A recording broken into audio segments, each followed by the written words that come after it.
you guys want me to talk about? What? Closing the Bachelor?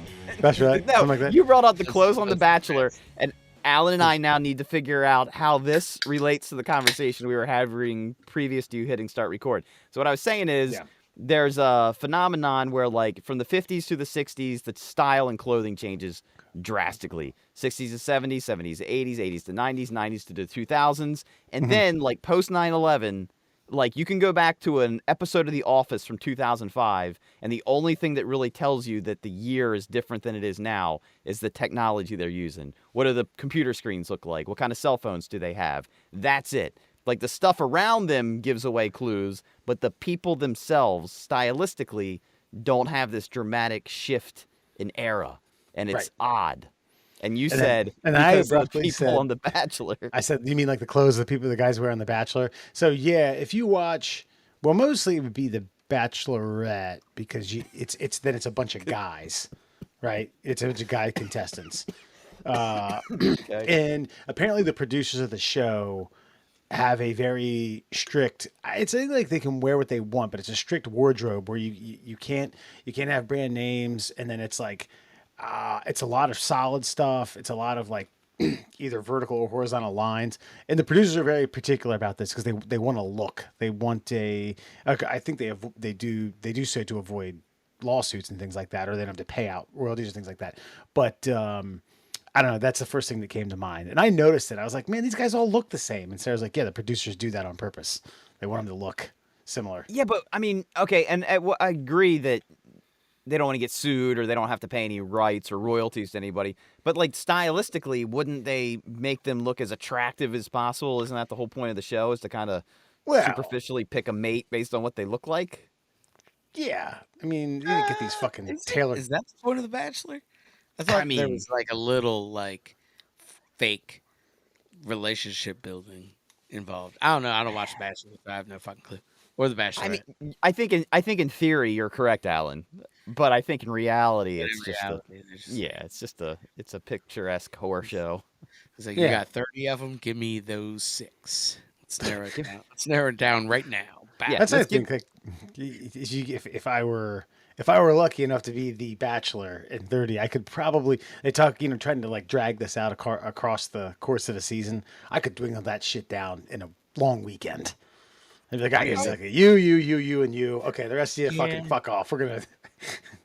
Yeah, but if it's purely aesthetics, like, I mean, they gotta look for the ladies, right? And you're the Bachelor, and they put 30 of them in front of you of different, basically just different flavors. There's chocolate, there's caramel, there's fucking vanilla.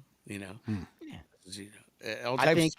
I think you start out with a hefty dose of like maybe like 2 of each. And then you start, but see, like Wes is saying, a long weekend, so you get them down to like 6. Like Wes just said, 1 of each. You still get them down. You get them down to 6, and then you start to kind of like, well, has this chocolate spoiled? And then you taste test it a little bit. Which one of you likes professional sports?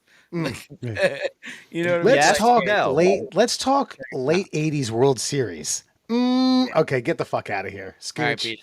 beat it. Yeah, but initially it's all based on looks, and I think what I feel like Wes and I are speaking the same language here. Like the 6 that you're picking were the 6 that you didn't need to hear them speak in the first place. Now that you got to dwindle it down to 1, it's like, all right, fine. If I got to pick one, I guess I need to know what they think too. Which one? Yeah. Which one do I want to hear talk? Yeah, Right. That's fair. Hey, I got real quick. I mean, this is totally. I'm gonna sidebar us because I got a thing that just happened, and I want to know: am I the asshole?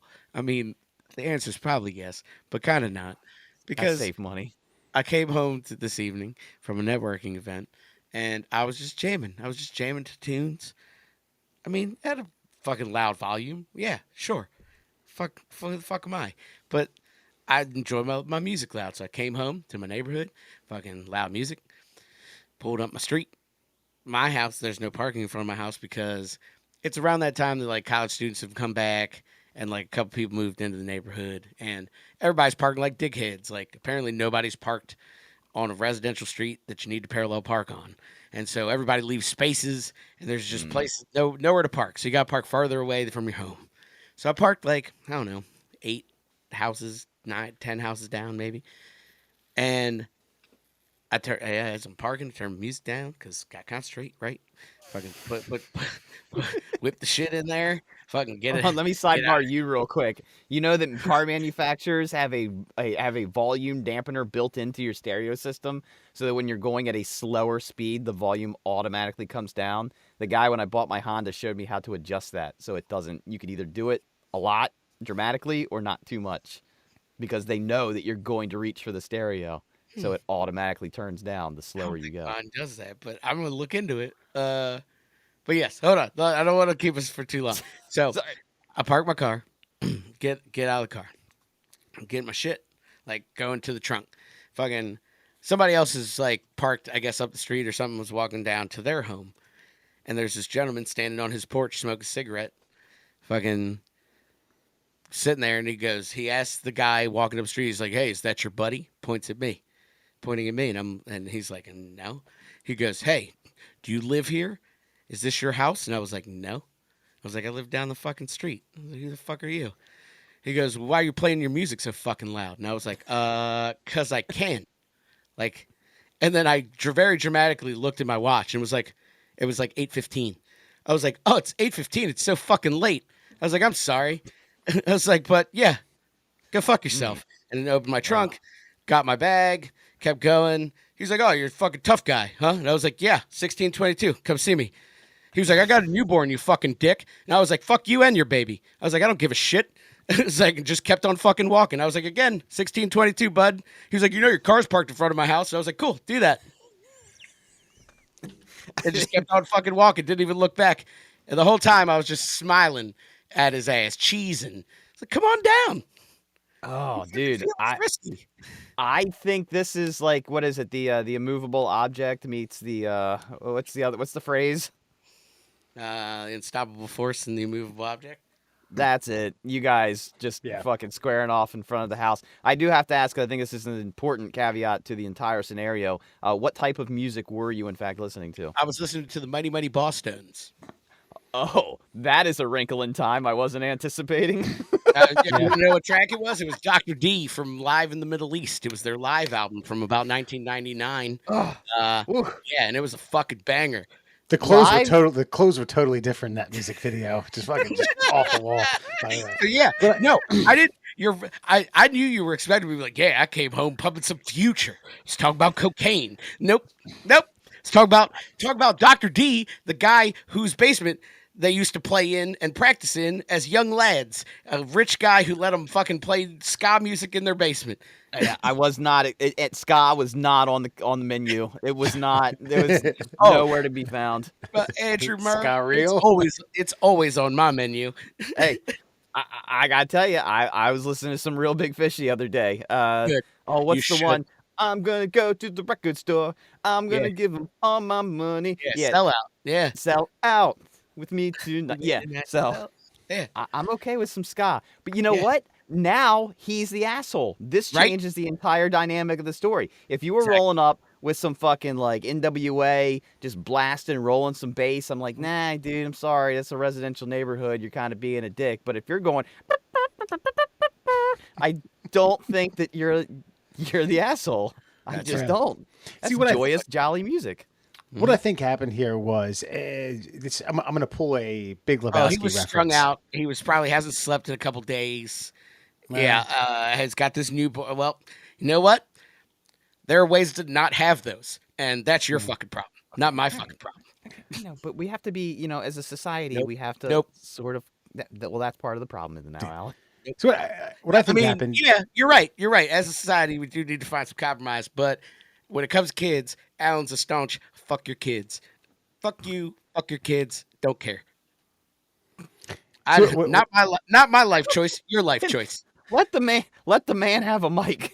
Yes. Wesley. What I think happened was this was definitely a Big Lebowski situation where remember where they're asking who they're going to get in the prelims or the first round, and Donnie rattles off the names like they're pushovers, should be easy into the second round. Like this guy saw you rolling up, heard the music, was like he's going to be a fucking pushover, and end of fucking story. And then he doubled down, and then he was like, "Yo, your car's parked out front." I mean, he escalated the assholeness You didn't do anything to taper it, but you have the right to defend yourself. I do think it maybe like after 2 or 3 back and forth, you could have been like, come on, man, like let it fucking go. But you know what? You're you and we love you. But I think this guy just like at some point just had like quadruple down and was like, you know, the whole vandalism thing. I'd have been like, yeah, bro, touch the fucking car. Then I would have been like, I fucking dare you. Do that. Yeah, that. I feel like he felt like he had the upper hand, which he kind of does, depending on how far you're willing to take this. This sounds like it could potentially. I'm mad willing to take it as far as I know you are. He wants to go. Yeah, I know, and this is one of those tales that you see like dramatized on like Twitter with some guy who's just trying to make it in the podcast realm himself. And this man pulled up playing some ska music a little too loud for this man's taste. After a few back and forths, a car keying, a window shattering, a baby lies dead in the street. What? Whoa, how'd this happen? Yeah, there's See, what I think we should do. But he threw his baby at me. That's how it died. I had nothing to do. Then I I backed listen to off ska it. music. Do I look like a baby killer? Then I backed off it, and then I put it into drive. Hey, what I was going to say is we should probably, talk about a baby bump. yeah. Nice. All right. What we should do for listeners is give them the opportunity to now, because Alan, I'm assuming now you're going to target this this house, and you're gonna bump some music. So, listeners, if you have a playlist, if you have a request, if you have something that you might want Alan to get get in with the neighbors, holler at us. Let us know. But can I put the caveat that I want it to be music that he can't actually get mad at? That's what I was Andrew, gonna like suggest. Burson was like, he was like, wait, how are you even mad at that? Honestly, Right. yeah. I was going to suggest like Billy Joel, maybe from the doo-wop era, you know, for the longest time. For the Like, longest, yep, perfect, exactly. That's the kind. That's the speed. I'm taking all types of shit. I'm talking like 2000s lady pop. Give me some fucking Natalie Imbruglia. Give me some fucking Fiona Apple. Give me like shit you really can't even fucking be mad at. You're like, groove. I like it. Yeah. I like the vibe. Is there just a song? Is there a song about neighborhoods or neighbors? You know. why can't we be friends? Yeah, Why dude, can't we be friends? friends? Perfect. I was thinking the next time it's gonna be Rock Lobster by the B-52s. Like, Oh, man. who the fuck could be mad at that? Everyone, even the B-52s, like they're just, I don't want that song anymore. Rock Lobster, Rock Lobster. We're taking Having a requests. stroke when Hey, he's screaming in a high pitched voice. we're taking requests at our concert. Rock Lobster. Anything else? Anything else? Said Rock Lobster.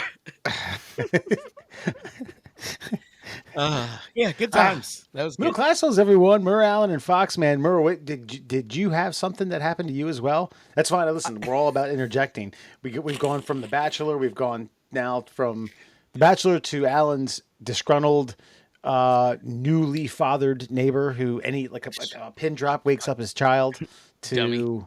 Yeah. No, I went to a quasi wedding this last weekend, and like, huh? What's that mean? What's Yeah. So you weren't 100% sure if they were both going to say yes. Is that kind of like? No. So, and I kind of applaud them for the way they did this. So they did the whole, like, we're going to go to the courthouse. We're not going to do like the big fancy, like, we're going to get the chapel, and we need this and we need that, and we need, you guys to come down, and you're the best man. And this, they went to the courthouse, they dressed up, they did that whole thing, had their families down there. They made it like a classy courthouse moment. And then instead of like inviting friends and family to both like a wedding and an after party thing, they just said, we're going to rent out this entire, like, this deck bar, and then everybody just comes down and celebrates. So that was the whole, so that was the thing. It was a quasi wedding. Like, we were there to celebrate the wedding, but no one actually went to the wedding. Does that make sense? Yep. Yeah. Yep. And so, of course, there's pictures being taken. And it's like, ooh, yeah, send me that when you can, blah, blah, blah, blah, blah. Well, I don't know if it was the lighting or if it's just that is my damn genetics. But, like, I noticed that in almost all the pictures, like, I kind of look like a goblin. Like, Yeah. because, I know on here I look fine. I feel like I look pretty good on here, but I'm wearing a hat. The lighting is different. It's all facing me. But as I've, I'm getting older, and I know this, and I know that your ears and your nose, like, they don't stop growing. And maybe it's the first time in a long time that I've noticed there's a little bit of droop going on that maybe wasn't there 5 to 10 years ago. And look, I'm a judgmental prick. If I see somebody in a room that looks like a goblin, I'm gonna be like, yeah, that goblin-looking motherfucker right over there. And unfortunately, I'm looking through these photos, and I'm like, ah, shit, I'm the goblin-looking motherfucker. And I started kind of going through my mind, like, is there anything I can do to change the goblification of my face or my head? Like, I was actually contemplating getting, like, hair tattooed on, like the little stubble tattoo things. Like, maybe that would dampen the light a little bit. I'm not, like, embarrassed by it or anything, but it is kind of You just don't want to look like a goblin, is what you're saying. that's Well, essentially yeah. that. Yeah. I don't think anyone could blame your insecurity about that. I certainly Yeah, wouldn't no, want that to look makes like sense. That's a valid. mythical mean? creature from Dungeons and Dragons. We're talking yeah. What kind of goblin are we talking about? We're talking like Harry Potter goblins. Like, Yeah, talking about like Dobby. I'm getting like a Dobby. little. not Yeah. Dobby, but like the bank motherfucker, the green. Yeah, but like goblins. not even a scary goblin. I think that's the problem. Is like the kind of goblin that like you're like you just punt across the room because you're like, get out of here, fucking You're goblin. not even intimidated by. You're just like, Yeah. get out of here, goblin. Just Yeah. the friendly neighborhood goblin. Yeah, like I prefer to be called that fucking goblin guy, not that goblin looking motherfucker over there. You see what I mean? Like there's a different emphasis on the phrasings. Like, yeah. ah, damn, man. Yeah, and Yeah. because like, and your eyelids and shit, they keep growing too. And I've noticed that because of that, I don't think I'm changing the way I operate my face, but my eyes look weird now because like the skin's kind of coming down when I smile, and like the eyes look bigger. But it's a thing. It's a thing. I'm aware Yeah. of it, and I think being self-aware. I'm not self-conscious. I'm just self-aware.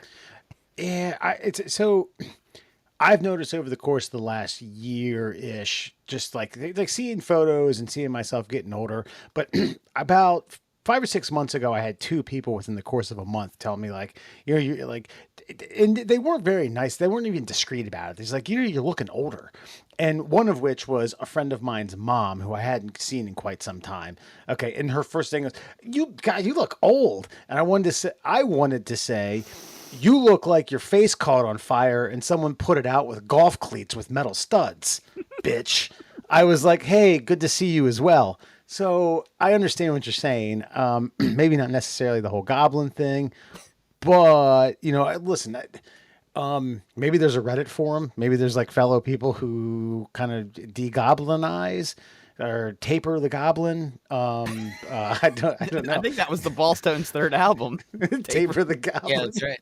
That's what Are I you was- kidding? no. Yes, I'm definitely kidding. Oh, all right. I don't know. I think you could lie to me about that. I don't know I don't know much about the Ballstones. Scared. No, not many people do. Well, if they're making a comeback, I got an album title for them. Oh, yeah, man. There you go, guys. Listen, I don't know if you're doing like a raffle for your fourth album or fifth album or your new album, but yeah, man, that's a bummer, Mur. It's a bummer. I don't. You're really considering the hair tattoo? No, I don't think so. I just started thinking. Well, really, what happened was I started thinking about like Bam Bam Bigelow. I'm like, what did he do? Oh yeah, he tattooed flames on his head. I just Yeah, there's but he was also a fucking pro wrestler who was I 6'2", know. 340. I mean, are you going to get in the pro wrestling circuit?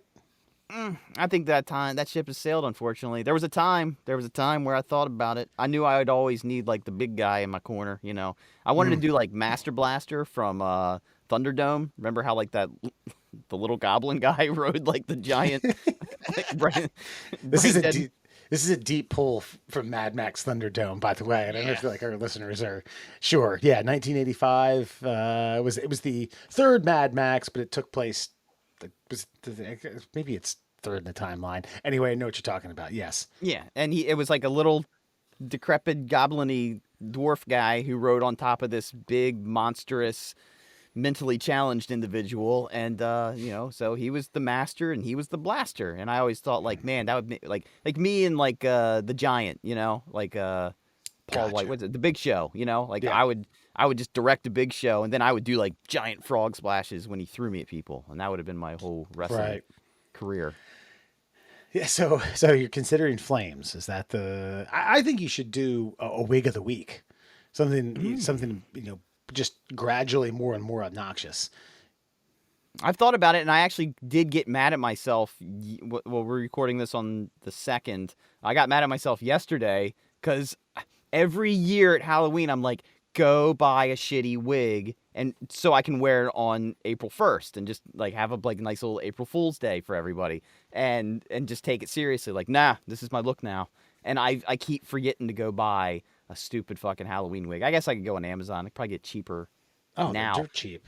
Yeah, I have but because I have an emo one. That's a whole nother story, but yeah, they're cheap. no, but I was thinking like mostly even face tattoos are. I mean, I'm not saying they're wildly acceptable anymore, but tattoos above the neck are not as shunned as they once were. And so I was thinking like, could I paint this canvas a little bit? Like, what could I do here? I mean, I think you should do a goblin.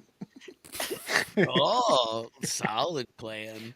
like maybe like a goblin face, like puking another goblin, like it's regenerating itself, shedding its skin. Molting like a crab. Yes, I'm the molted goblin. Again, the next Boss Tones album after.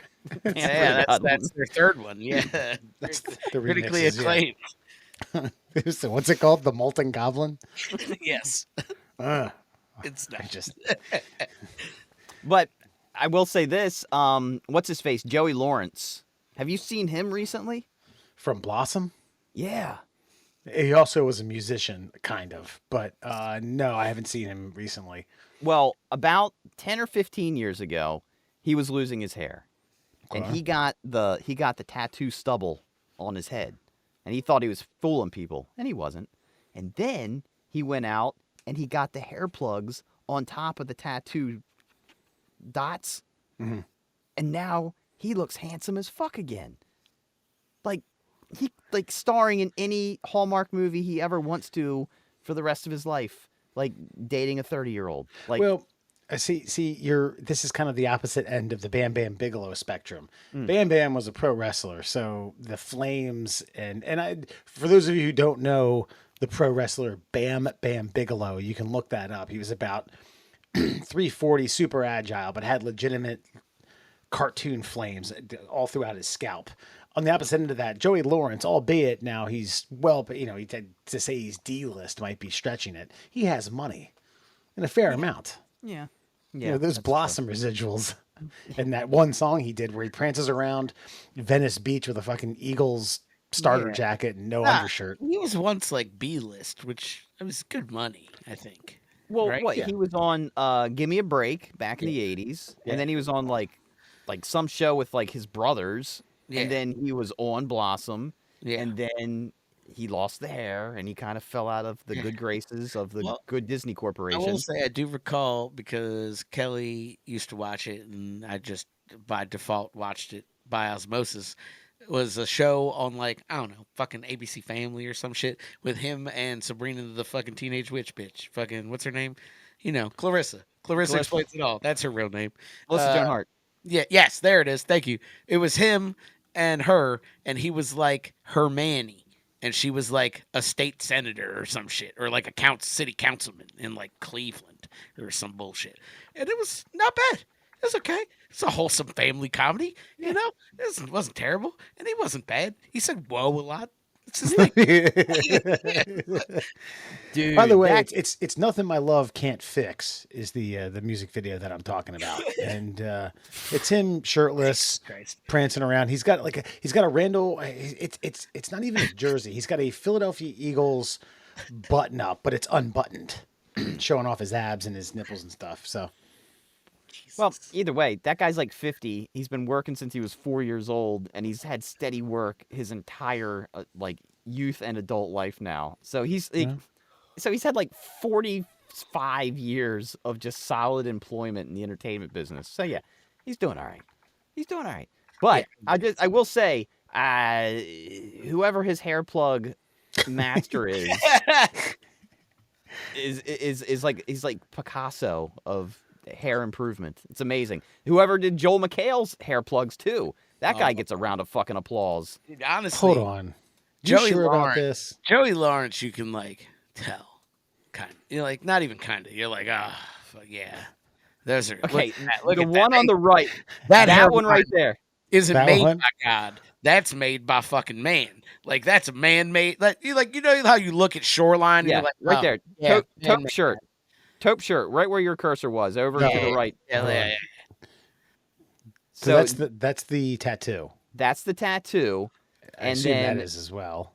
I don't know what that blonde monstrosity Yeah, is. that was like late stage that ABC Family show, and it was That weird. looks like hair extensions that didn't take very well. Because look at him there with the full fucking on bald ass. Yep, see? Mm. That was like, I'm embracing this, and ABC I is think not. the Caesar. Go up one. Go up more. The one on the far right at the top. Yeah, That is now. the Caesar. That's the. Yeah, look at this guy. The, Like the this, Caesar. this guy. This guy's trying to Caesar with that fucking fake hairline. Like Okay. Well, I mean, for 2 inches of hair that have just been transplanted from the back of your head, like that's pretty good. I mean, and that one is him right now in the pink. Yep, looking like Ryan Seacrest. All, yeah, that's him now. I They know. did a fine job. I know as a man, like as a fellow guy, I shouldn't laugh at my bald brethren. But like sometimes when y'all do shit like this, I'm like, bro, Yeah. I just get it though. just It's own the it, man. bald is the last shameful body quote unquote deformity that you're allowed to mock anymore. I mean, I get it. I'm there. I don't care. I'm not in a position where like having it on my head gathers employment or not. You know what I mean? Where Joey Lawrence is. He's got to cope with That's it. fair. That's the reason. I'm still cheesing over that looking like Ryan Seacrest.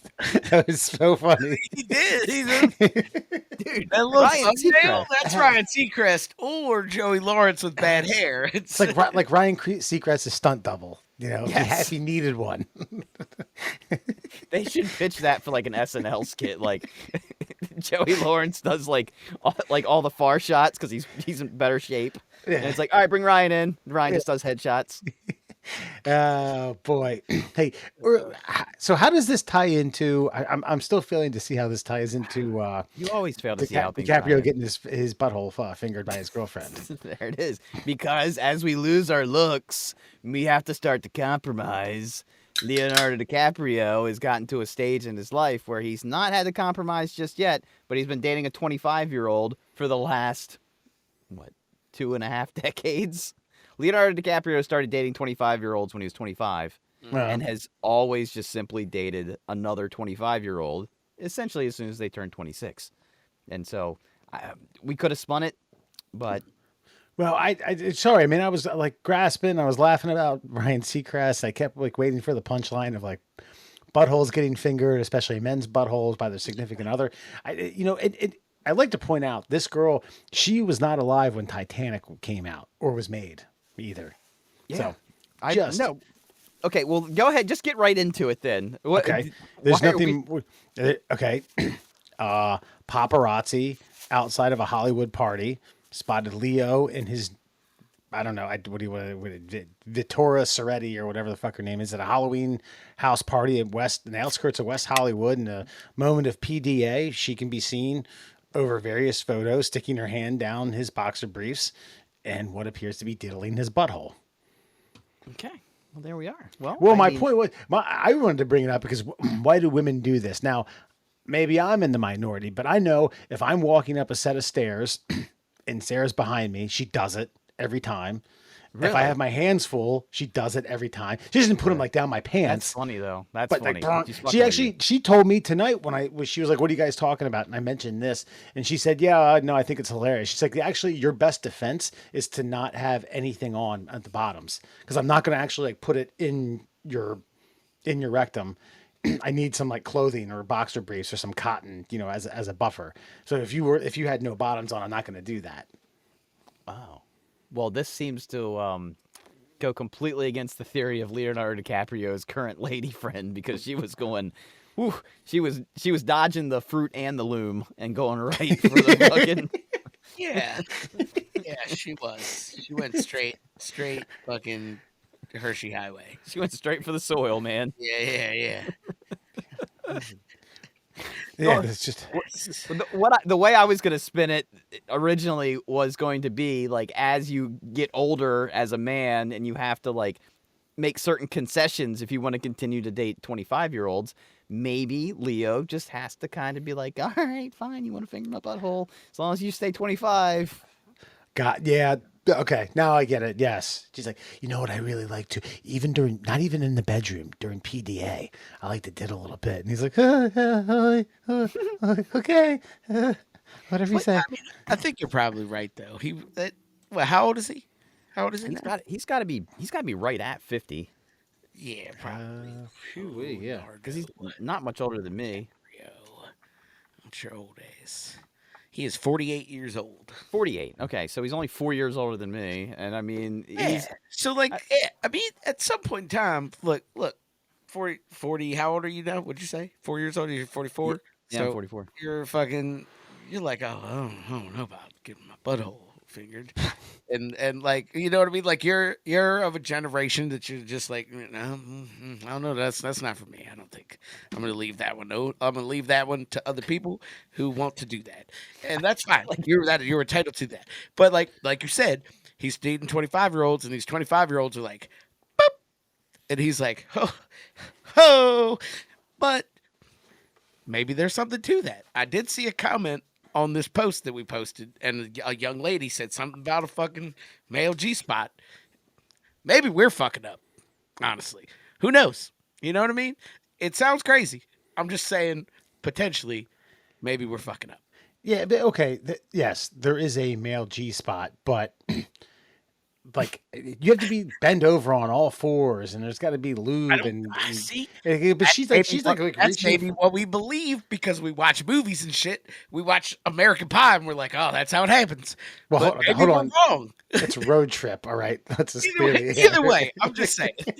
Okay, I'll say this. God, it isn't uncomfortable. I almost wanted to like argue with See? Alan just to be like a contrary, like why am I defending fingers in my butthole? But I bet if you're not squeamish about it, and she gets her finger pretty close to the the old bullseye, you're probably gonna start tingling in some other places. So I actually, no matter how I feel about the actions occurring in the photo, I think where I'm going to stand in defense is like Leonardo DiCaprio is at a party. He's a guy. He's a dude. He's with this chick. Yeah. She's getting frisky with him in whatever manner they find, acceptable for friskiness. And you know full well the Bosstones are on at this party. Oh, yeah, just so yeah. you know.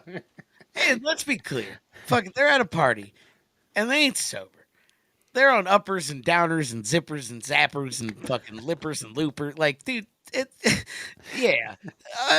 Let's not pretend it's just a 48-year-old Leo having a fucking IPA on a deck, getting his butthole blasted. Like, it's probably not that bad for him, honestly. Yeah. This isn't a Joey Lawrence party, all right? This is Exactly. This is a Leo party. Again, it's not a hair plugs party. I'm just saying, if it were one of us, right, and we were with our significant other, and we were like getting frisky, and we made our way to like a secluded spot where no one was, not a single one of us is gonna have some guy with like 1,000-meter telescopic lens dive out of a bush from 3 blocks away to snap a photo at the exact right moment to embarrass the piss out of us. You know what I mean? Yeah. Otherwise, it would just be like this thing done in silence that we don't tell people about. And now he's got to defend himself on the cover. He's got to like, Ellen's got to come out of retirement so he can explain himself on a couch somewhere. Like, oh, sometimes I like a finger in my butt. What do you want from me? And honestly, if I was his PR team, that's how I would handle it. I'd be like, some of you like to parade around with a bow tie on your dick. And you like to call him Senator Calzone, who's hungry, and like that's your thing. Nobody's taping you do it. Leo gets fucking filmed having his little kink, and we shouldn't kink shame, man. That ain't cool, right? Or maybe 100%. maybe it's her kink, and he's a two-way lover. He's like, you know what? It ain't my thing, but baby, fucking have at it. You want to finger blast my asshole? Go for it. I'm on so many zingers and zoopers, I don't feel shit. I think like the next sentence out of my mouth, like if I was Leo, like, all right, babe, let's wash your hands. Let's go. Yeah, exactly. Yeah. Let's find a room. You know. Squirt Purell in her fucking hand. Like, get it on there. Oh, hold on, wait a minute. I think Ryan Seacrest is here. Have him smell your fingers before you do that. See, like, also, And then Ryan stops. Hey, Joey, come here. Smell your fingers. like, I mean, Stunt nose. listen. I guess if you're like of a mind where like the pooper's a fly zone, not a no-fly zone, then like you're kind of prepared for whatever goes on down there. Because I was gonna be like, she's brave, you know. Like, look, I'm a guy. My butthole ain't always the fucking best area you want to be in. If I'm out walking around, it's like it just depends. You know what I mean? I'm sure you guys can relate. So like that's pretty brave. Fucking just whoop. Like You never know, too. Maybe she was like, "Hey, honey, can I listen? I really want to get this. I really want to get this car, but you know I can't afford it." And Leo's like, "Stick your finger in my ass, touch my butthole. touch my butthole, Yeah. barehanded." And he's getting a big joy out of it, like not like sexual joy. Like I want to see how far you'll go for this fucking Bugatti. Yeah. Reasonable. If I had Leo money, I'd probably play games that way. Hey, go pick up that dead bird. Go, just put its head in your mouth for okay. All right, here's a car. Go away. Go away from me. That was fun.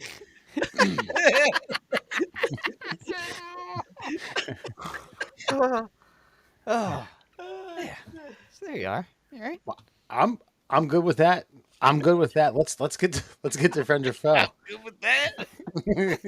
Good enough explanation for me. Dippers and zoopers and dippers and doopers. Speaking of dippers. And by the way, you know, all right, I'll say this. I'll end with this. Because I don't feel like I need to stick up for Leonardo DiCaprio. He's doing just fine on his own. But like when I had my butthole problem, right?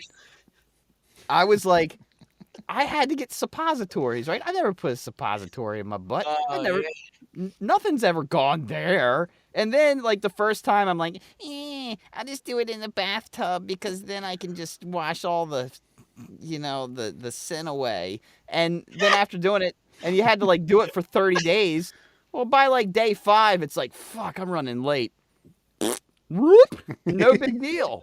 No big deal. You're knuckle deep and you're like, that's fine. No big whoop. So, you know, again, how many parties, how many weird women, how many crazy drugs is Leonardo DiCaprio? How many situations has he been in where this might be the tamest thing that's ever been caught on camera? Listen, you had said a couple weeks ago that Richard Pryor and Marlon Brando dabbled in sexual intercourse.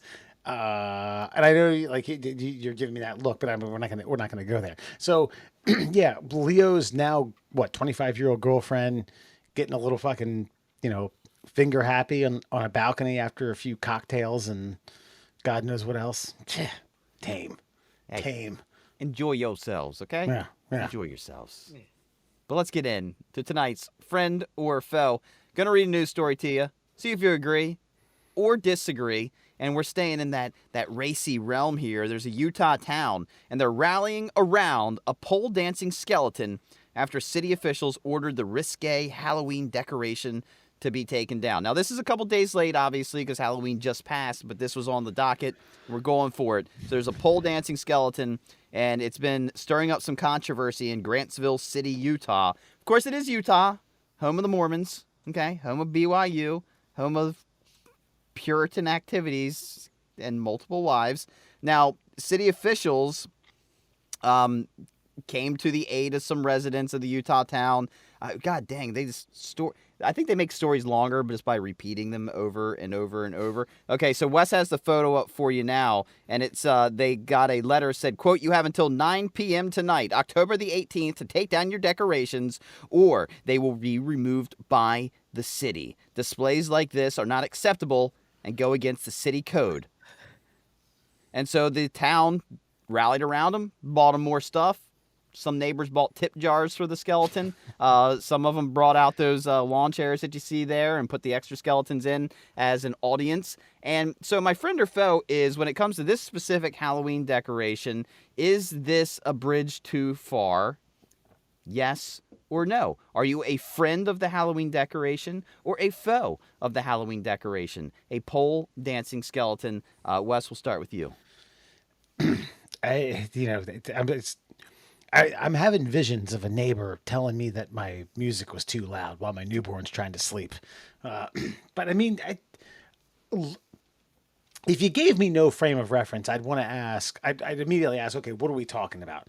Are we talking about silicone tits on a skeleton? These are literally shitty store-bought full skeletons, all 206 bones, presumably. And then what? She's upside down with her legs holding the road sign with a with a really shitty purple wig glued to the scalp. Two dudes sitting in lawn chairs, one with a fucking hat holding money, the other a guy, I don't know, looks like he's dead, kind of, I guess. But so this is the frame of reference. I'm friending this. This is hilarious, and I'm glad the townspeople, the people of Gainesville, Grantsville, Cumsville, whateversville, we're throwing out tip jars and things like that. Jesus Christ, have a sense of humor, people. What is this goes against the town code? What code did you write? Who made up this fucking law? What dick-headed non-fucking bun holes that have been figured ever in their life or anything came up with something that's on the fly like, oh yeah, this goes against the town code. I mean, only in fucking Utah, only in this shit hole fucking is it still like that? Is it still, I mean, if you airlifted this to, let's just say, another red state, I don't know, Indiana, do you think you'd get this backlash? I don't think so. I don't think so. I just think it's hilarious, too, that they inundated the town's Facebook page. Again, the town that they live in with all sorts of comments that the town had to, like, suspend their own Facebook account because they were just getting fucking raked over the coals. Alan, I have a feeling I know where you stand. So have at it, sir. It was supposed to be friend with the fucking... Are you a friend of the decoration or a foe of the decoration? Yeah, no, I'm a friend of it. It's fucking great. It's entertaining. It's wholesome. In my opinion, fucking it's a skeleton on a pole. Like, unless someone tells the child that that's fucking mimicking a stripper and then explains what a stripper is to the said child, there's no fucking negative connotation to it. There's just a skeleton upside down on a pole. Adults What's a stripper? Well, it's a woman who... Adults get to chuckle about it. Kids get to be like, skeletons. Like, that's it. It's over. Gymnasts. They pay gymnasts like that? Yeah, of course. Yeah. And as the resident prude of this show, I am actually a friend. After I saw the decoration, honestly, when I read the headline, I was like, oh, great, a stripper decoration Halloween so kids can walk by and look at it. And then I saw it. I'm like, oh, it's a complete just nothing but skeleton. Now, if they put some silicone boobs or something on it, or like a bikini top or bikini bottoms or whatever, I might have a little bit of an issue with that. But as is, the picture we just showed, there is nothing wrong with it. I just feel like there's so much to do about nothing anymore. Again, it's the guy on the front porch asking Alan why his music's too loud. It's somebody just like finding a reason to be upset over absolutely nothing. And by the way, Halloween in its true form is about sin, right? And what's more sinful than a whore on a pole? She deserved to die upside down. This is someone the Crypt Keeper would have dated. Talk about. Yeah. So for once, we're all in agreement, and the friends have it. I think. I don't know the town's ordinance or code or anything like that. And first of all, the yard is just a big dirt pile. I don't know, maybe they're doing landscaping or something like that. But if I were to use the road sign as an ornament and the town were to give me some sort of, initiative to say, get the fuck off, I'd bring it into my lawn and be like, fuck you. Oh, you think the town's just like, well, you can't use our street signs as stripper poles. I'm sure that was an out for them. I'm sure that was a point of contention. Like, we're not going to have that. Oh, okay. All right. Okay. I'll set up my own pole. My front yard. And I'm going to but now again, if it was a real doll and they did this, I'd have an issue. Yeah. Yes. Yeah. That's a little different. Yeah. Well, That's fair. but before we move on from the Halloween decorations, I know I sent this as a message to you guys, but do you think it is of poor taste to decorate a nursing home with skeletons, ghouls, and ghosts? That's tough. Poor taste to decorate what? A nursing, nursing home. home. An end of life care facility.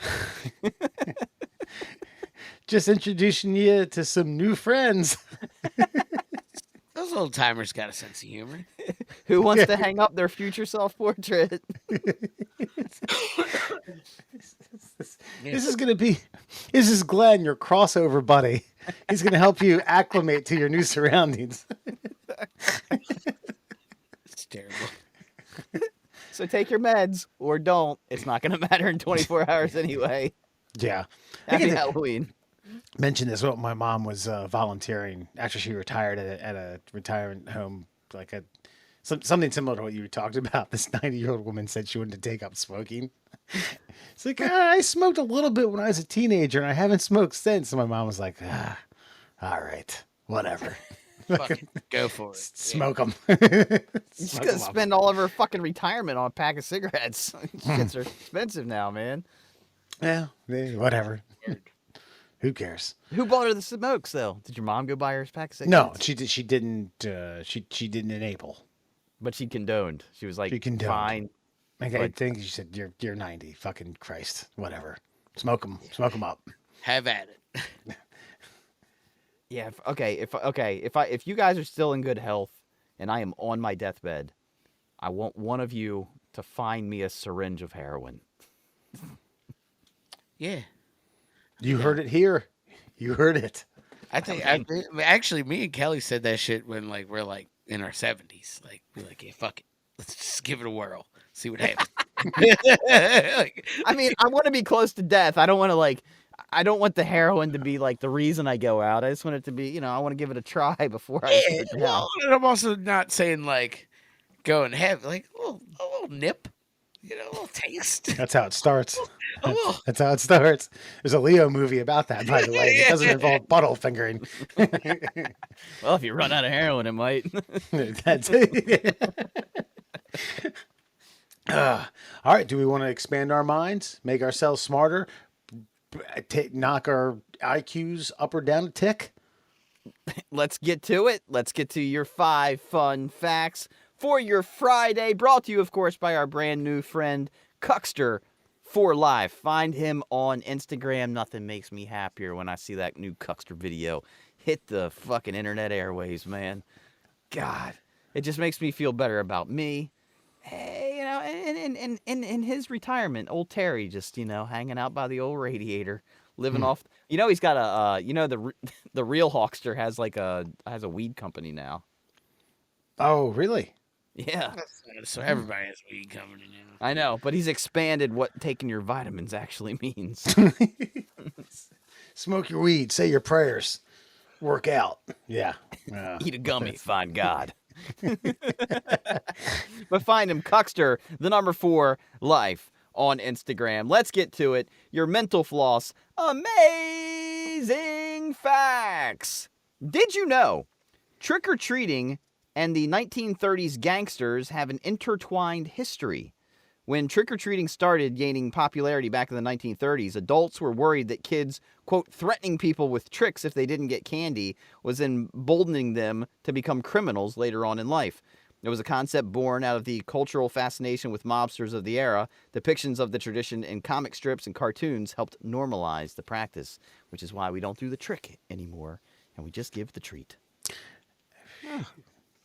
I feel like I heard that somewhere, but the idea was, what you just said. If you don't give me candy, I'm gonna vandalize. Honestly, I didn't know that. I thought it was like, hey, we're poor, we don't have any candy, but watch this magic trick. Now get out of here. I thought they did, but I did not know. I did not know that it was like basically you were knocking on the door and threatening someone, extorting them for fucking candies. What is this? Is this cedar here? This is pretty flammable, isn't it? Okay. Got anything in there? Chocolate?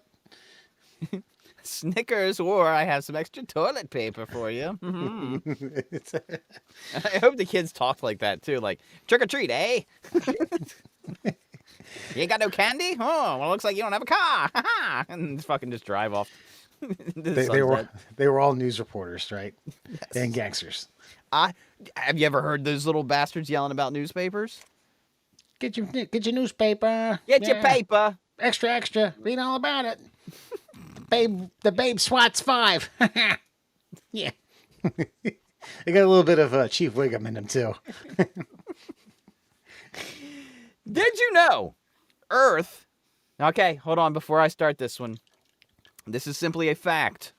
I am not commenting on a political issue in any capacity at all whatsoever. It is literally just a fact. Did you know the Earth is still technically in an ice age? We're currently in an intergalactic period of the Quaternary glaciation, which began over 2 million years ago. I did not. Oh. Once you said, I wasn't really on board with what you were saying, but the second you said intergalactic, I was like, yep, I like it now. Intergalactic planetary, intergalactic. Yeah, Alan, there you go. That could be Beastie a Boys song. warped my brain. That could be a song for your "Fuck the Neighbor" soundtrack. I guess what does that mean? What do you mean? What does that mean? They were like they were still in an ice age. Like, does that mean It's like, just it's such a long burn, Yeah. you know, like of an ice age that like we don't realize because Yeah. technically humans have only been here for like as sentient beings a few thousand years. Yeah. But in the last 2 million years, like we went from like molten lava landscape Yeah. to crystalline crust to like we're still cooling. We're still in the cold spot. Like the Earth could really fuck us up a lot if it wasn't that way. Oh yeah. I mean, it will eventually here. I feel like it's coming. By the way, I think I don't know the exact numbers, but I think the Earth is still technically like 80% molten. It's just that the crust is so thin. And the best illustration of this is like if there's low pressure. This is wild to me. Low pressure, meaning a low pressure of air above a landmass, that the lava will burst through, hence volcanoes. Yeah. Like that's how fragile Yeah. like the crust is. That if there's a low pressure system over a certain spot, boom, it's blasting off. Yeah. It does. And you didn't crazy. catch all the words he said after intergalactic? He said something about, I don't know, it's like something like that. What the quaternary glaciation? That's it. That's the one. Yeah. That's when the you, one. Alan, when you said I don't you get don't that know one. what That's you why I glossed over it, and I was barely able to pronounce it without having a stroke. So let's move on. Hold on, real quick. This is what Did you know? No. What? No. Did you know that I think it's been 10 people have been born on Antarctica, and none of them have died, thus making Antarctica the safest place to be born? Safest continent. I did not know that. Wait, I did not. hold on. Wait, say that again. So I think there's been something like 10, maybe 15 people have been born on Antarctica. None of them have died. So that technically makes it statistically the safest continent to be born on. Oh, to be born on, because I was just thinking about all of those, adventurers who just ended up as fucking like icicles in a crevasse somewhere. So as far as people not dying on Antarctica, that is not true. But yeah, as far as people being, who the fuck, what kind of research scientist goes to Antarctica like any month's pregnant?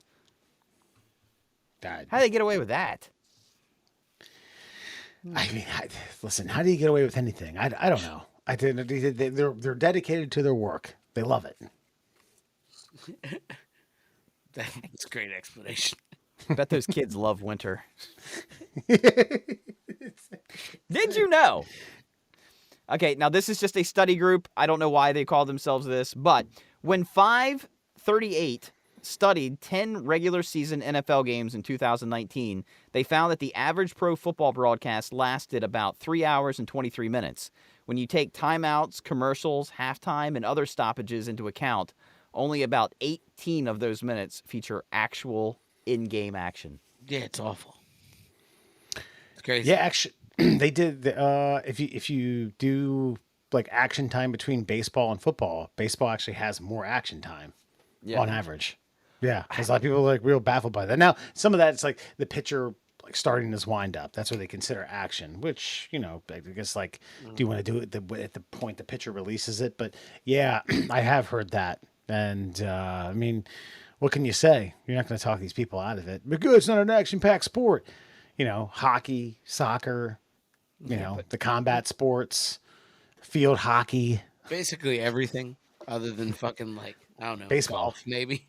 Like, Well, that's why it's weird that Americans don't adopt soccer because, I mean, Alan obviously knows this.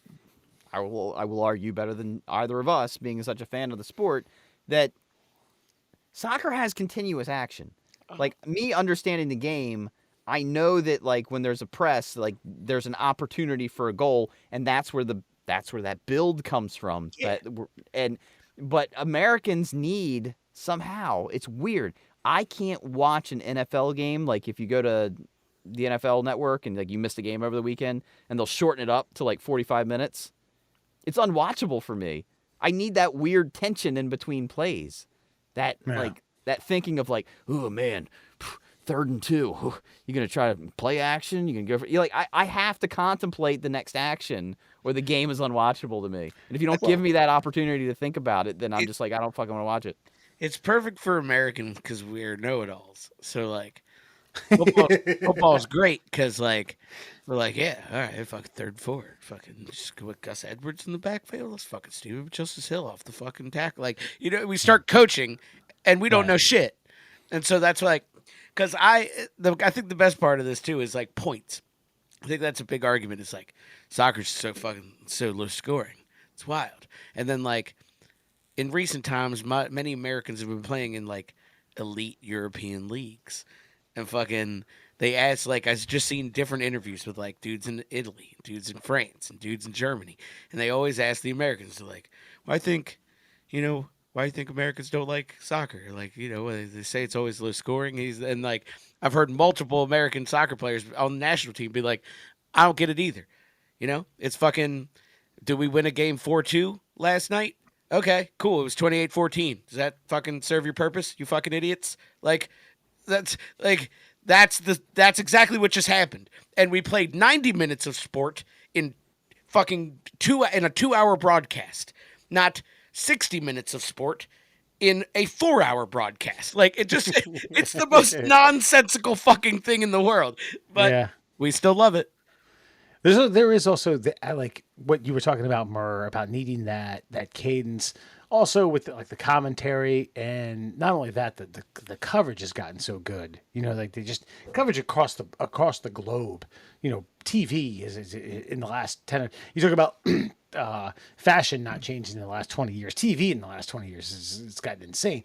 But like there is something to that chess match that you talked about. You got that 30 seconds to draw up the next play. Yeah, well, 3rd and short. What are they going to do? Like, I know what they're going to do. You don't fucking have a clue in hell what they're going to fucking do. Then they throw a running back screen and it gets blown up in the backfield by a fucking linebacker who's 6'3", 240 who can run a 4.4. And you're like, God, why would they call that? Why would they call that fucking play? Stupid. Fire that coordinator. Jesus Christ. Next play, scores a touchdown. Knew it. I knew it. They dialed it up. They're fucking geniuses, man. They got the right guys in the offseason. It just gets us saying stupid shit like we fall into coach mode. Be like, are you kidding me? Do you know his sideline to sideline speed? Why would you do that? Like, you start saying ridiculous shit, and we're like, who the fuck are we? Half of us didn't even play football. Like, what the fuck are we doing here? I don't need to play it to know it, man. All right, I've watched enough. Okay, played Madden. Actually, you know what's funny? It's oh goddamn, who's the coach of the Dolphins? McDaniels? Bam Bam Bigelow. No. Josh McDaniels. He credits his ability to coach because of all the Madden he obsessed over. And it's like, well, that kind of makes sense. And it also kind of blows up the theory that like none of us know what we're talking about because we all grew up on that fucking game and like understand that's schemes fair. and shit. So Yeah, but then when you get Tyreek Hill, that's a bit of a cheat code. Like, oh, I credit this. Well, you got to make a player, and you made fucking Usain Bolt be 5'7". you still had to buy him. There's still all all those things had to come into line, and then you can have the best wide receiver in the league, but you still have to have another human throw him the ball. You know, Well, I mean, there's gotcha. that too. All right. There is. All right, a little bit of action, a lot of time, a lot of Tony Romo, a lot of Jim Nance, a lot of Chris Collinsworth, a lot of Al That's the Michaels. worst part. A lot of whatever the fuck that broadcast team was for the Ravens game this weekend. I've never seen a broadcast duo raked over the coals harder by the entire nation than those fucking twats. That was unlistenable. It was, ugh. But before we move on, you said TV getting amazing. I was so mad because like towards the end of the Orioles season, there was a game and it was only on Apple TV Plus or whatever. So thankfully, I just bought a new phone and I had like a 3-month free subscription I could get. So I went ahead and signed up for it. And I was like, this is bullshit. Fucking give me TBS, give me Fox, give me anything. Don't give me fucking Apple. And then I watched it. I'm like, holy shit. Apple spending that Apple money on 4K Yeah. fucking cameras on the fucking umpire's helmet. What is this? What is this magic?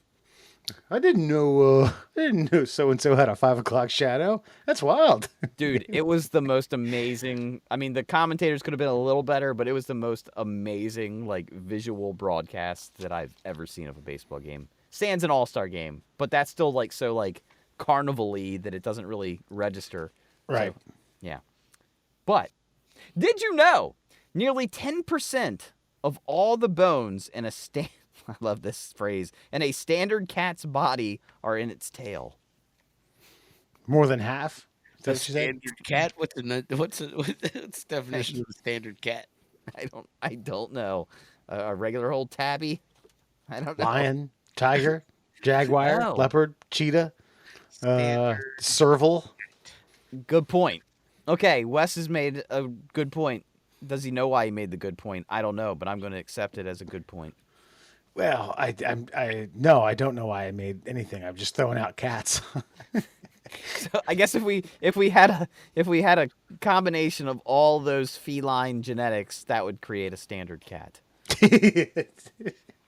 I present to you I don't know what the fuck this is called. But more bones are in the tail than it is in the rest of the body. Okay, I'm going to repeat this now. Nearly 10% of all the bones in a standard cat's body 10%. are in its tail. Gotcha. Is So the 1 in standard 10. capitalized, like capital S, like standard. Listen, it's not the phylum of the fucking thing, all right? Trying to figure out what kind of fucking cat it is. God damn it! It just says literally like a standard cat. I guess, I don't know, there's got to be like some sort of like weird like genus feline or something, Yeah. you know, like I'm that, gonna go with that has this, like a standard like, household look, tabby. Google says what breed is a standard cat, and the fucking answer comes up as a domestic short hair. Okay, yeah. That's So a breed. that's your mixed breed with mostly brown, some black. Got the M. What do you call it? A tabby is that's the street name? Saying words now. No, I'm not saying. No, I words. think a tabby is an actual like fucking breed of cat. it's mixed. It's a mixed breed. Yeah. calico is like not mixed enough and they're fucking insane. So those are probably like 9%, 8% of the tail. That other percent goes to hate and crazy. Yeah. The cowardly lion, 5, maybe 6% at most. Pussy. I don't even know. We'll just move on, I guess. Yeah. let's not- Again, they're not all that. But no, but I mean, I guess the problem with that is they need to give us a reference point for like percentages of other animals Yeah. that potentially have tails or appendages. That's it. Like, yeah, like a lion. Let's just say that. I mean, that can't be 1 in 10, right? No, Well, because I mean, I would assume that like a domestic cat, like the whole like cats always land on their feet, is because I guess because they're tiny, they're always falling. Not always, but they have a higher propensity to fall from like great heights, and the tail lets them whip around so they can land on their feet. mhm. Whereas a lion's just like, I ain't jumping from nowhere, man. Yeah. I'll fuck you up from the ground. I gotta do shit. We had a house cat. Well, like somewhat. I mean, mostly a house cat. We let him out every now and then.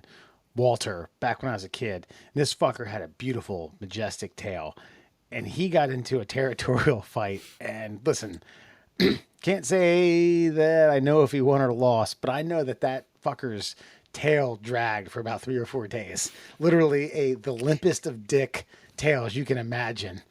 I think Walter got the blunt end of things. Don't know if he broke bones, but that was so weird to watch. Just like, those things are always like perked up at about 2 o'clock. If a cat's walking 2 or 10. No, this thing was just. All right, you know what? You helped the percentage a little bit there because like, if I came up to you and I said, and if I was in the hospital and you're like, dude, what happened? I was like, dude, I broke 10% of all the bones in my body. Like, oh, damn. Now, if a cat loses his tail, he just lost 10% of all the bones in his body. So I guess that's rather significant. I think one key joint got busted up, and just like let everything. No, I know, but I everything mean, south of that got fucked up. I'm trying to quantify like the 10% of the bones in the body, and like, so if a cat, because I've seen a cat with no tail, like they got run over by a car, or cut off, or I don't know what the fuck happened, but like. It literally lost 10% of the bones in its body, if that's the case.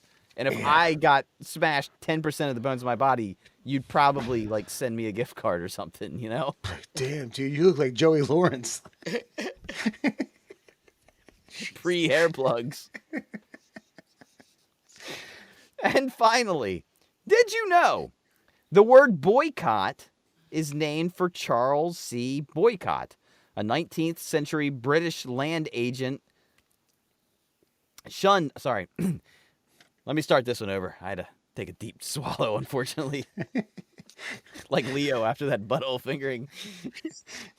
Did you know the word boycott is named for Charles C. Boycott, a 19th century British land agent shunned by his entire town in County Mayo, Ireland. He was boycotted in 1880 after failing to reduce land rents and trying to evict some struggling tenant farmers. So I guess basically nobody was like, fuck this guy. He's done. We don't know this guy. We don't talk to this guy. We don't buy his shit. We don't rent from him. He's done. So boycott. Yeah. I think it's weird.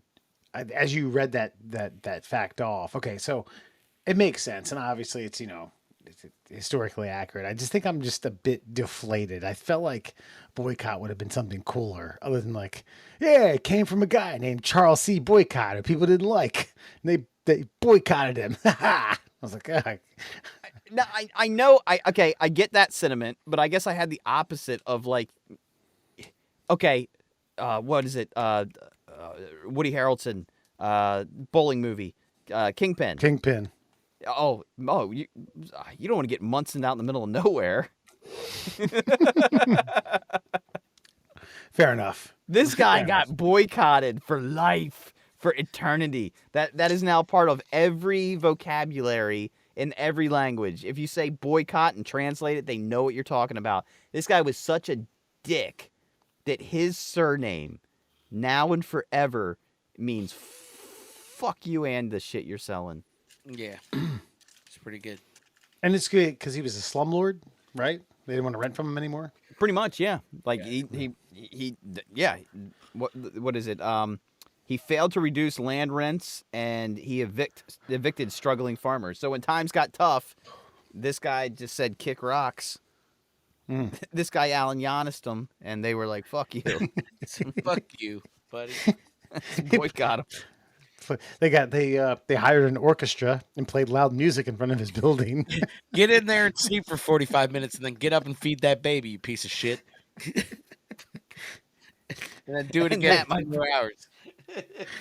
And that, my friends, is your Fun Fact Friday. You said it was the 18th century. He hired like a 5-piece orchestra and be like, "Hey, play the classical piece that's coming over from America, the Mighty Mighty Bostons." Yeah, Play- that's right. Oh Play my that. God.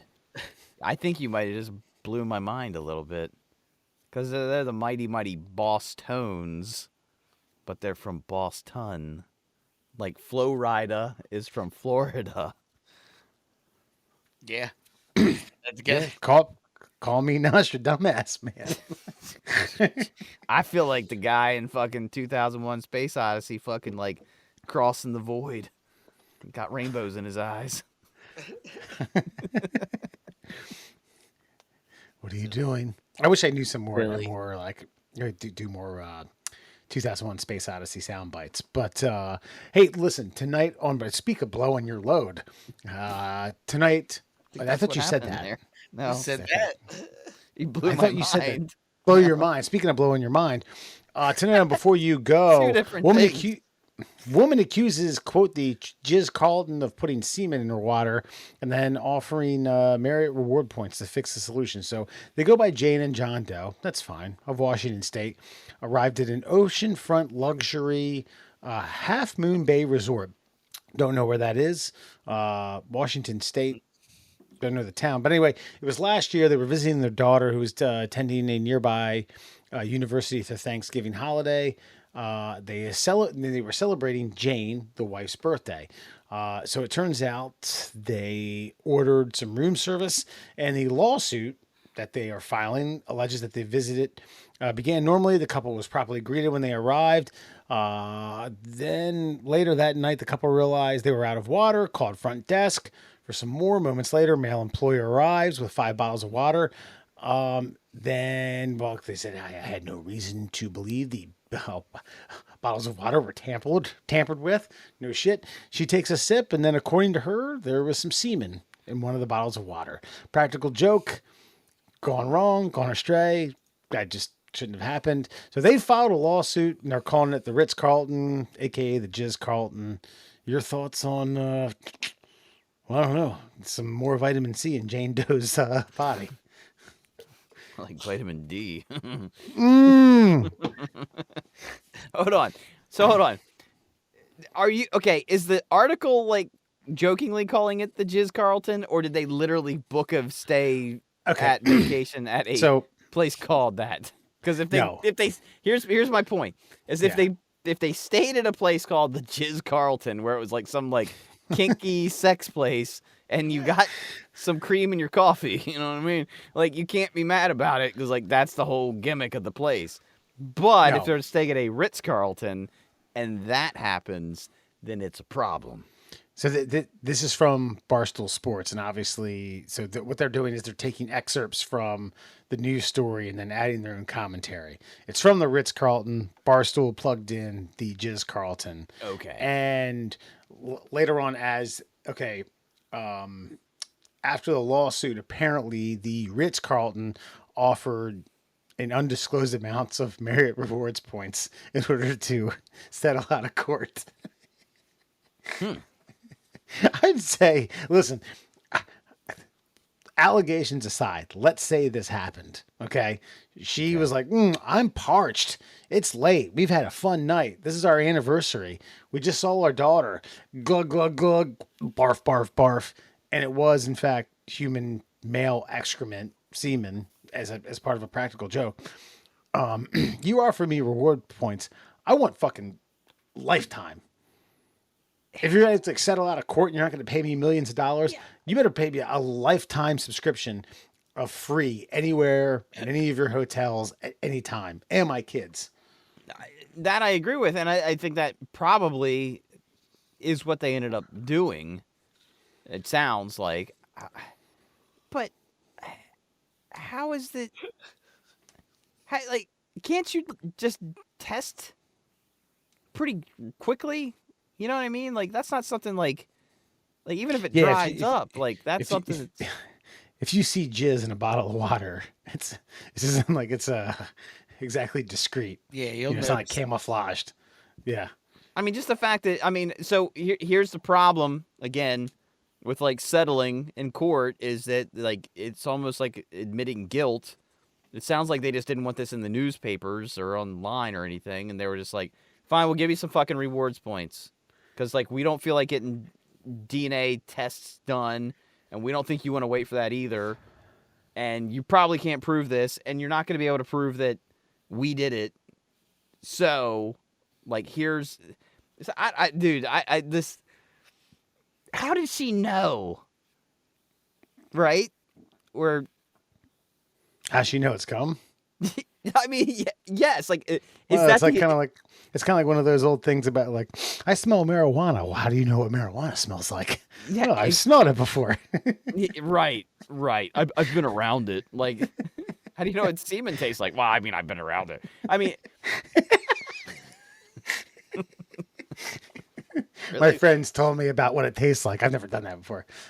I mean, okay, I'm not, and again, I don't want to shame this woman if this is what actually happened. However, it just seems like an illogical leap. Like maybe like whoever touched the tops of the bottles like was working in the kitchen and had some salt on their hands. Like what was like? I'm not that semen tastes like salt. I wouldn't know. I mean, I've been around it. I just. But you know what I mean? How did she make that leap to like? There's jizz in my bottle of water. Like, was there like an actual like accumulation of it in there? Was it like, and if the bottle's like milky white, maybe don't take a swig. According to her, she knew something was wrong and alerted hotel security and management. Jane said the water's taste and texture were off. She initially thought it was a chemical contamination before she started to suspect it was semen.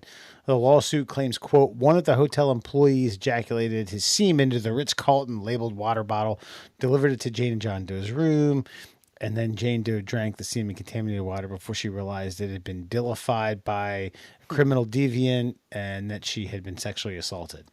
That's all I've got. So I don't know about necessarily texture, look, milkiness, pH balance, nothing. I got nothing. I just don't know, man. I mean, this is one we should definitely bring up to our legal counsel. I don't know. I mean, sure, if you and then to deny the rewards points, I feel like that's a failure on her part. I feel like going to court, like the Marriott hotel chain is not going to like, it's not going to affect them. You're just affecting your own life. And I'm not saying that anybody should just like willy-nilly take the first offer like passed across the table. But Right. man, like if you're getting something out of this for getting a swig of some salty water, then good for you. Well done. Bank error in your favor. This should be a friend or foe. Alan, what do you think? I mean, yeah, you're probably right. I would I would fucking try to squeeze as much money out of fucking a major conglomerate as humanly possible. Like, yeah, I don't know. How much was it again? They didn't say. They just said they, They offered them like offered Marriott's. them Marriott rewards points. Yeah, no, that's not enough. But I mean, it's definitely. I'm going to say this. It's definitely more than one hotel stay for two, and it's probably enough to go to like a really 2 stays at like a really good place that you can't afford. Yeah. Do Marriotts even have unaffordable places? Let's be real. I don't know. But either way, yeah, I need like a lifetime pass. A Ritz Carlton. Oh yeah, Ritz- are those Marriotts? Yeah, I guess they are. Yeah, okay. Well then, yeah, I need lifetime pass. Any fucking Marriott, I'll just walk in. Like even if they don't have fucking like vacancy, I could just walk in and be like, go kick them out of their room. Give me that room. See that? I mean, you have to put the caveat on that though, because you can't drank do that. semen. Allegedly. That's all I'm saying. If Here's the you're thing, though. settling, you're admitting guilt. I'm gonna be honest here. Like with the semen trick, not that I know that I've ever experienced the semen trick. Like there's a lot of effort that goes into that. Like you ain't willy nilly like catching jizz through the mouth. You know what I mean? Like that, because there's effort involved. I was listening to like Rogan just had Elon on, and they ordered a pizza, and they were like, "Yeah, well, it's late. I don't know if they'll make it." And it's like, "Well, tell them it's us." And then Elon's like, "Ugh, well, it might be a little saltier than normal. And he's like, never mind, don't tell him it's us. Like, the guy who would stop what he's doing to go arouse himself, jerk off, just to, like, taint your food, like, that's an effort. I almost applaud it. And if I catch it, like, good job, dude. I almost have to, like, give you the thumbs up and, like, stamp of approval. You got me.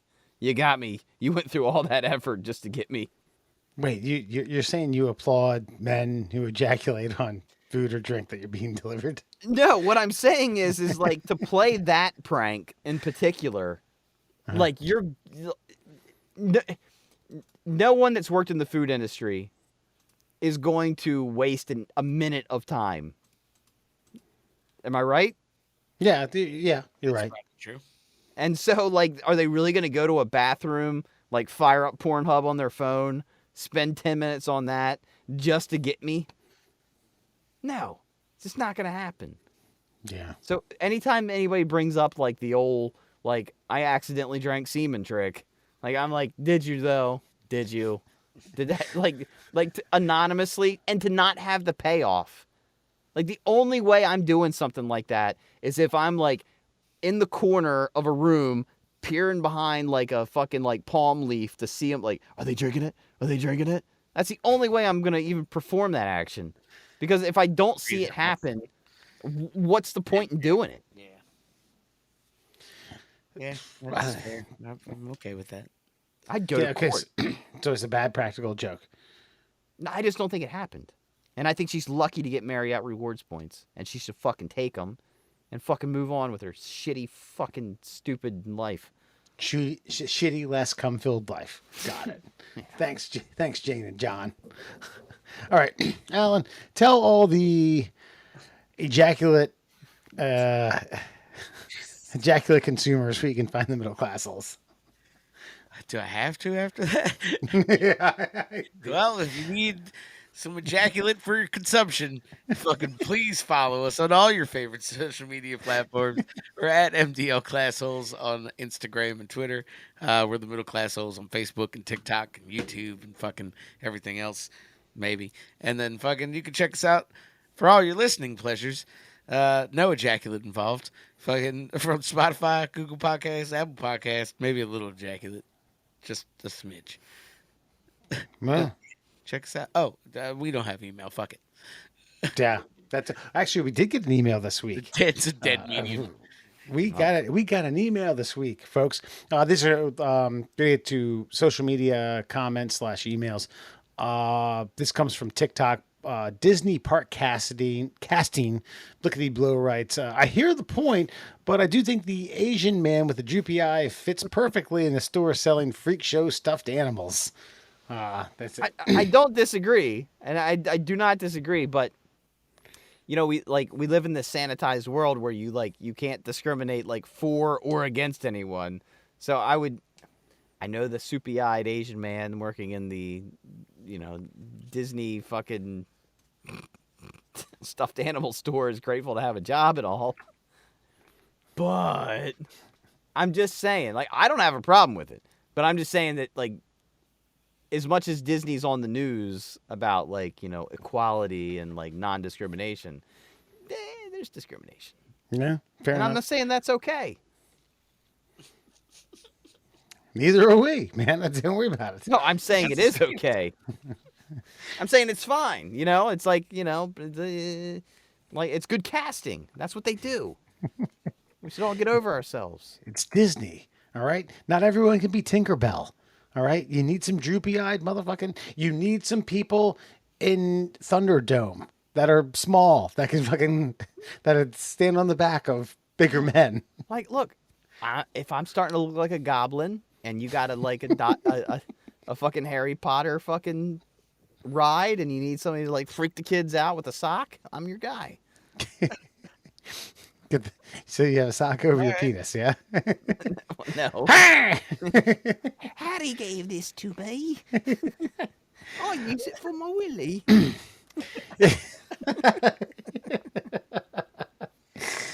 This is coming from Facebook, McDonald's fries. Murr, this is where you went on a fucking long-winded rant about beef tallow and trans do it. fat. I am succinct at all times.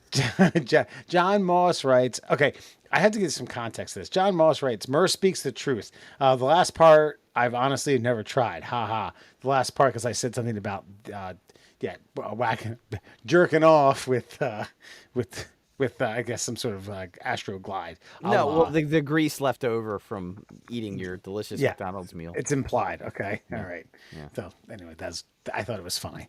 He said you spoke the truth. All right. Yeah, Coming from YouTube, Bear Grylls versus Les Strouds. Jace LaRue, 6268 writes, Les Stroud really did that shit. Though Bear was just a Puce. It's P-U-S-E. They meant to write puss because they can't write that on YouTube without getting censored. Pews, who needed help surviving.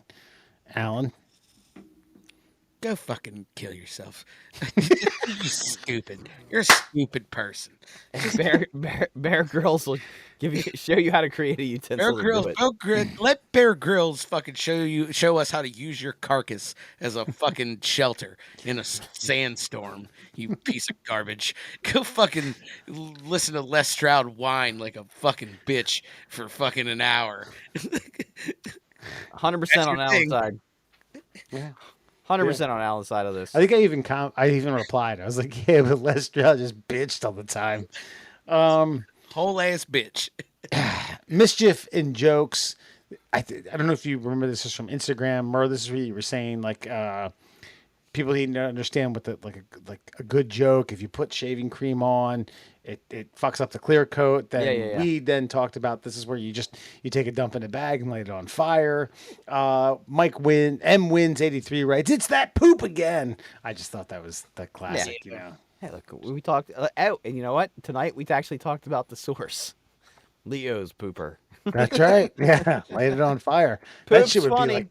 That shit would be like if you lit Leo poop on fire. I'm sure that would be like the background from Great Gatsby, the movie he was in. Just I think like Sonic the Hedgehog rings would like fall from the sky. yeah, yeah, that's right. It's him with the champagne glass and Gatsby like yeah. Last two, one's via a text message. This is coming from M Garce 83. He writes, let Murr know. Okay, so this is in regards to your whole Freon / air conditioning / signing the household thing over thing. He says, let Murr know that in the documents he signed when selling the house, one of them should have been a document flat out stating that if it can be proven that he willfully withheld any information regarding issues with the home, even if sold as is, then he can be sued for not disclosing that information. I don't know if all the paperwork is the same, but I bought my house, quote, as is, and it was still, and that was still something including in the signing docs. I don't trust you, M. Garsks. Whatever the fuck you want to call yourself these days online. I don't trust your words. Because you guys fucked with me last week. So, whether it's true or not, free and clear. Don't care. Don't give a shit. I'm okay with it. You know what? And because I signed it, I was told by the guy who was an HVAC technician that this would, quote unquote, this will work. All I can go by is his word that this will work. Now, what this is and works is, that's left up to an interpretation of a arbitrator in a jurisdiction of commentaries and somewhere else. That's a whole lot of shit that meant nothing. Words. Yeah, that's a lot of crap that meant nothing. Fine. Arbitration? Yeah, arbitration. It's intergalactic. Look, I say words to people for a living, and I know what those words don't mean a goddamn thing. It's you can't bullshit a bullshitter, dude. It's facts. Punitive. Punitive. Sue everybody. I don't know. Lastly, email. That's right, folks. Right from tickleourtummies@gmail.com. Keith Kern writes, your favorite Frederick County listeners. This is a little bit of long-winded, so I'm going to have to get with this. As one of those guys, if I ever played around with Wes or Alan, you two can fuck right off. I have a putting wedge, and I don't care if it bothers anyone.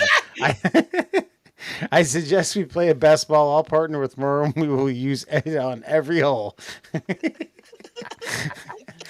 There you go. I will partner with Keith, and we will use every trick club that is available on the market and Sure. just see what the fuck happens. Oh, dude, we're videotaping all of this shit. Yeah. Keith, pick a course. Yep. Keith, pick the course. We will do that. I was surprised listening to last week's episode that such golf fanatics as Alan and Wes didn't remember that the golfer with the wacky clubs was Jackie Gleason's character in Caddyshack 2, not Rodney Dangerfield in the original. Dumbasses. I didn't. Minnesota Fats. Jackie Gleason was in Caddyshack Was 2. he? Did we reference Caddyshack 2? No, we only referenced Oh, we Caddyshack. Yeah, because Yeah. nobody references Caddyshack 2 ever. Yeah, it was Not like Jackie fucking- Gleason. There was Jackie something, but it wasn't Jackie Gleason. Jackie Treehorn. Oh, Jackie Gleason was who the character was based on, maybe? Like Rodney Dangerfield's character was based on? Was Rodney Dangerfield's character was based on Jackie Gleason? Well, he does say in Caddyshack 2, not Rodney Dangerfield in the original. Dumbasses. All right. You know Let's what? move Keith? on. Fuck you. Fucking with your shitty clubs. We'll see you with that putting wedge. And Last Action Hero Jackie was Mason. Jackie Mason. Jackie All right. Mason. Yeah, Jackie Mason Gleason. I knew it. And Last Action Hero was one of the greatest soundtracks ever. Fun movie with some bad acting, creative story, and great music. I disagree that Hollywood toned down crazy stunts in movies. Reference the Fast and the Furious franchise. Your shows are a good time. Make me laugh. Keep up with the good work. Your favorite Frederick County listener, Keith Kern. Thank you, Keith. Oh, this is all for Keith. I didn't realize that. Yeah, I mean, I told you it was going to be long winded. I know, but I thought they were like he was going through like he made a list. I didn't know he was going through that much. You know what, Keith? Your family. And that's all that matters.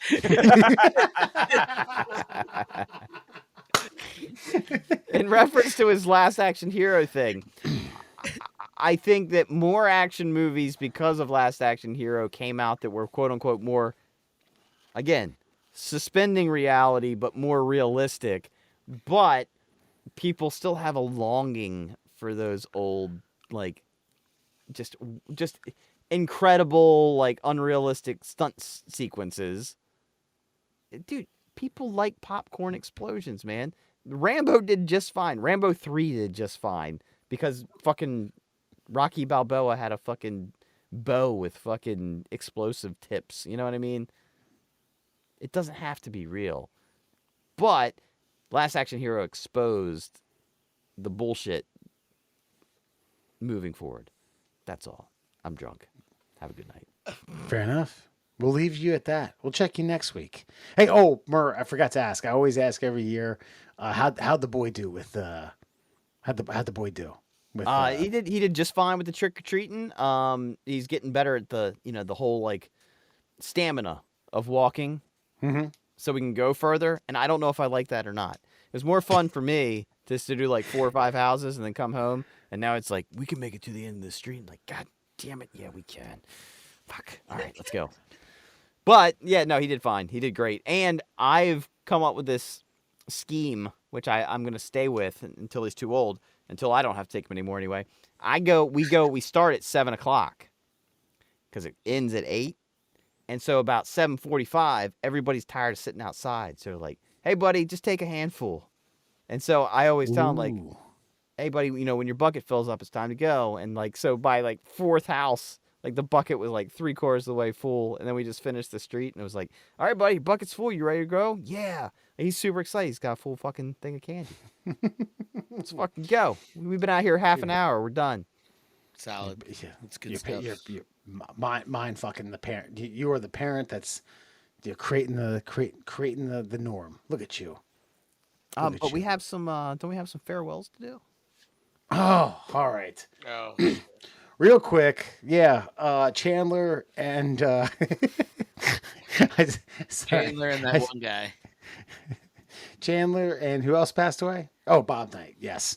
I'll give my first. Matthew Perry. I just listen. It sucks because I'm assuming. I mean, can we concur that his death was likely? I mean, do we want to speculate?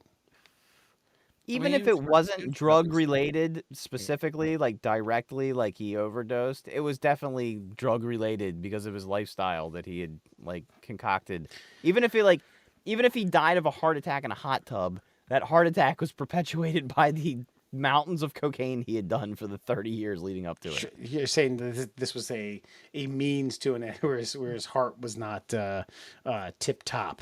Got Yes, it. a I just lifetimes of abuse led to this incident. Chandler Bing was a great character. I think he did a couple solid movies with, and I always fuck this up. Was Bruce Willis where he was dating a man? Whole nine Yeah, yards and whole the nine 10 yards. Yeah. Those were funny. Just just a good, good, God, man. I rest in peace, Bob Knight. One of my favorite stories about Bobby Knight. Whether you loved or hate him, I was watching an HBO documentary around the time when Indiana was starting to. He either had been kicked out or it was like basically the beginning of the end or beginning of the road with Indiana. And a media member was at a practice who said he was so pissed off he went into his office, which was adjacent to the practice court, came out with toilet paper that he had wiped his own ass with. And he said, "This is what you motherfuckers are playing like," and threw it on the floor. And I laughed about that. I thought it was funny because playtime's over. You're a Division I college athlete. Now that doesn't mean your coach can fucking strangle you or headbutt you, which Bob Knight did to certain people. Now, there's the good with the bad, the yin with But he the yang. There's can throw shit on the floor. Got it. you can absolutely. You can wipe your ass with toilet paper and come out and tell your fucking Division I people with scholarships, this is what you're playing like, and chuck it to the side and have someone else pick it up and throw it in a waste paper basket. But yeah, I mean, 3 national championships, the last undefeated team in NCAA college basketball. Love him or hate him, rest in peace, the general. Alan? Damn. I mean, that. Is there much else to say? Oh, you could say a lot about Matthew Perry. I mean, no. Chandler Bing. Is my least favorite character on that goddamn show. Really? Oh, Yeah. Ross was my least favorite. Oh yeah, I guess Ross still. I just honestly, I don't even register Ross as a fucking character. Yeah. See, fair Ross fucked with his socks on. Yeah, Chandler at least took his socks off. yeah. I don't know. I like Chandler. I thought Chandler was a good character. I Chandler- thought Matthew Perry was a great quote character actor. I mean, like he was a one-trick pony. He was sarcastic. He was able to deliver that. Dude, the SNL. Here you go. This should be like if his headstone was like a video screen. There's an SNL skit where he hosted, and he's teaching a class on sarcasm, and it's a beautiful fucking sketch. That's One probably, of that's probably a good bit. and he just keeps saying that, like that was a great quote. It's like, really? Like, no, not at all. Like, it's just it's great. And he was a great talent. He liked the drugs. This is what it leads to, unfortunately. Rest in peace. As far as Bobby Knight's concerned, I don't like Bobby Knight. Never liked Bobby Knight. You can throw his accolades out there, all that jazz. I played for a fucking abusive coach for fucking 4 years. Like those kids don't play because I don't know, man. I don't like it. I never liked his style. Never Yeah, did. I get it. He was a big angry fucking hick from fucking wherever, but like, if I was one of his like centers, I'd have just beat the brakes off him and been like, "Are we still doing this? Are we done now? Good, let's coach basketball." And like- because he was in a position of power where you could not put your hands on him, or your entire life's aspirations were gone. Yeah, he was So- addicted. Fuck that guy. Yeah, Good riddance. seriously. I honestly like. He came from an era where that kind of shit was allowed to a point, and then he outlived that era and had to retire.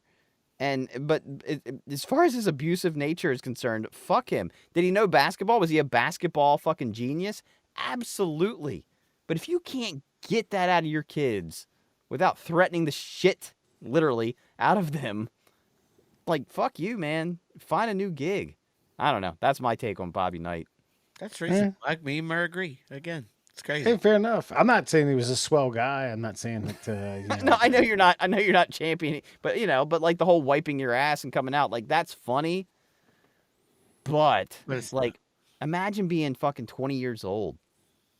I don't want But to. I mean, if that was the extreme of it, and he didn't like in a practice fucking choke a kid or headbutt someone during a timeout, then I'd be like, okay, that like if the wiping your ass thing was like the extreme of it, okay, I get it. But the like grabbing a kid by his fucking throat and then headbutting someone, yeah, that's Or if even the throwing of the chair, his most iconic moment of his coaching career, throwing the chair that was for across the the. refs. The refs Yeah, were I dogging know, him. but like, still, you don't do that. but knowing that that's the like emotional content of a human that you play for, and you're a kid sitting on the bench, like he's gonna do this because he got a technical from the refs. Like, what's he gonna do to me when no one's watching? Like that runs through your fucking head. And that guy was a prick. So He was a prick. He was a total prick. Hey, fun fact before we go, when he coached Army, his not only Mike Krzyzewski was a player for Army, but also his assistant coaching staff had a little gentleman unknown at the time named Bill Parcells. Yeah. He was also a dick. Yeah. This is how you motivate people? Damn. All right. and gave birth to the biggest dick that's ever coached, Bill Belichick. All right. Any parting words? On that fun note, Good. I should have I'll be there for you.